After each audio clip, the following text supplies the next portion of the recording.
तो इस परीक्षा के समय में भाई और बहनों, चाहे कोई कुछ भी कहे, चाहे कोई पीला पर्चा निकाले, चाहे गुरुजी का आदेश बताए, चाहे नकली ऑडियो लाए, चाहे असली ऑडियो लाए, चाहे नकली वीडियो आओ, चाहे असली वीडियो आओ, चाहे लाइव गुरुजी जेल से दर्शन दो, कुछ भी हो, चाहे कोई वकील के माध्यम से सूचना हो, कुछ भी हो, कल को चाहे डायरेक्ट मीडिया के माध्यम से हिसार जेल से कोई न्यूज क्यों ना आओ, और गुरुदेव भगवान स्वयं उसमें कुछ बोल रहे हैं, हर टीवी पर उनका इंटरव्यू चल रहा है, यदि वो इंटरव्यू गुरुदेव के स्वयं के सत्संगों के विपरीत है, भक्ति विधान के विपरीत है, तो भी हमने इस परीक्षा के समय में उन वचनों को सहर्ष स्वीकार नहीं करना है, बुद्धि विवेक का इस्तेमाल करना है। ज्ञान दिया है गुरुदेव भगवान ने।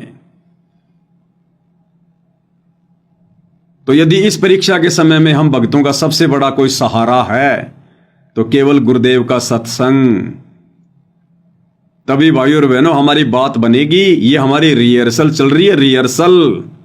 परमात्मा ना जाने क्या क्या सोच छल छिद्र करेगा हमें चेक करने के लिए, हमें देखने के लिए, हमें परखने के लिए। ये सारे खेल हम ही ने किए, हमसे मिले सो निश्चय जिए। तो हमने अंततः गुरुदेव के सत्संगों को ही आधार बनाकर भक्ति मार्ग पर चलना है। और इस समय यदि कोई थर्ड पर्सन, कोई सेकंड पर्सन अगर हमें गुरुजी का आदेश या ऑडियो वीडियो अगर गुरुदेव के सत्संगों के अनुसार सुना भी देता है, तो भी इस परीक्षा के समय में उस आदेश को जो का त्यों मानने के लिए हम बाध्य नहीं है। हम बाध्य नहीं है उस आदेश को मानने के लिए। यदि हमें लगता है कि यह आदेश मुझे नहीं मानना चाहिए, ये मेरे हित में नहीं है, और भले ही वो बिल्कुल सही है, ज्ञान आधार से है, और यदि हमें लगता है कि वर्तमान जीवन में मेरे लिए, मेरे हित में नहीं है, तो हम उस आदेश को मानने के लिए बाध्य नहीं है। जिस प्रकार बच्चा परीक्षा देने के लिए परीक्षा के रूम में बैठा है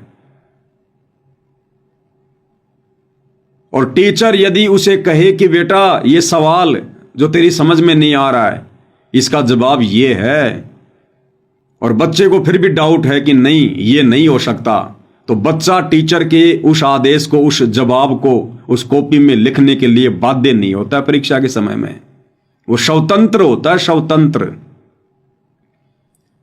तो भाई और बहनों, हमने हर प्रकार से आंखें बंद कर लेनी है, हर प्रकार से। ये जो कान है ना, कान, इनको हाथी जितना बड़ा कर करके हमने केवल गुरुदेव के सत्संग सुनने। इस समय सत्संग, तब जाकर भाई और बहनों हम इस परीक्षा में सफलता की ओर आगे बढ़ेंगे। नहीं तो परमात्मा कहते हैं बच्चों, ये त्रिकुटी पे जाना, ये बरवाले के बस स्टैंड जाना जितना आसान नहीं है कि रिक्शा पकड़ो और 5 मिनट में पहुंच जाओगे। जोर लगेगा, जोर, जोटा।